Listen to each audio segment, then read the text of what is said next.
Добрый день! С вами снова Лидия, канал «Женские руки в деревне». Я открыла для себя новый материал, ведь начинается время массового поедания мандаринов, апельсинов и прочих вкусняшек.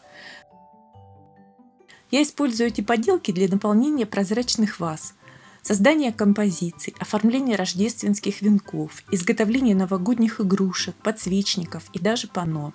А главное, если покрасить поделки, то никто и не догадается, из чего они сделаны. А изготовить их очень просто. Смотрите сами.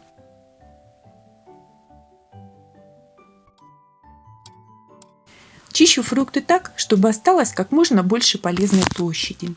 Если не удалось сразу приступить к изготовлению, то можно положить кожуру в мешочек и в холодильник, чтобы не засохло. Сначала я вырезаю игрушку, затем отправляю сушить в теплое место. Некоторым изделиям необходимо придать форму.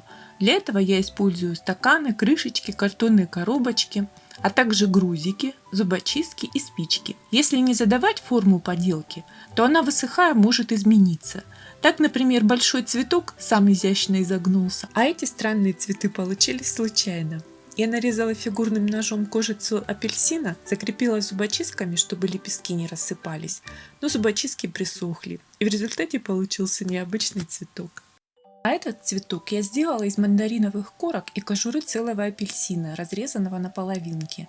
Наклеила цветочки и получилась гортензия. После просушки можно оставить натуральный цвет игрушки, а можно покрыть краской, подобрав нужный оттенок для декора.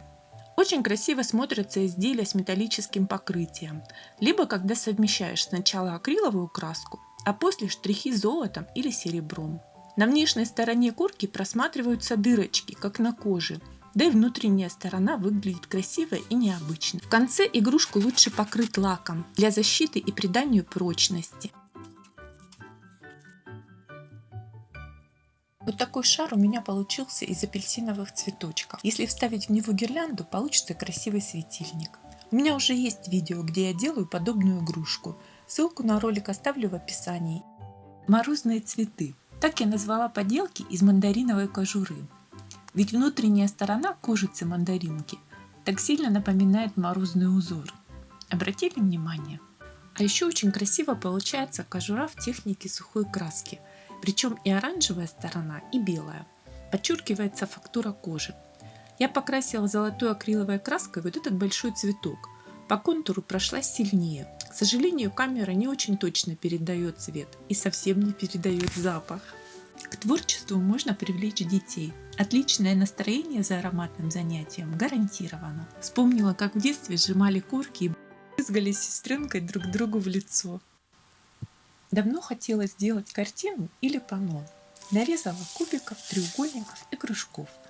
Прикрепила к куску ткани с имитацией ракушки, сделала рамку из фигурных реек, натянула джутовый шпагат и приклеила ткань. Можно украсить панно сухими ветками, так добавляется объем. Такие изделия делают из шкур животных, а у меня цитрусовые шкурки. Идеи рождаются в голове одна за другой, и хочется попробовать воплотить их в жизнь. Подписывайтесь на канал, чтобы не пропустить новое видео с новогодними идеями, где я использую эти поделки, а также придумала и сделала новые. Сколько стоит такое украшение? Минуты приятного отдыха и сладкого апельсинового вкуса. Если остались вопросы или вы не увидели изготовление какой-то поделки, пишите в комментарии, я обязательно и с удовольствием отвечу всем. Снимала очень много, но в одно видео все разместить сложно, не хочется увеличивать ролик. Благодарю вас за просмотр. Понравились вам мои идеи? Если да, напишите, что именно, мне будет приятно.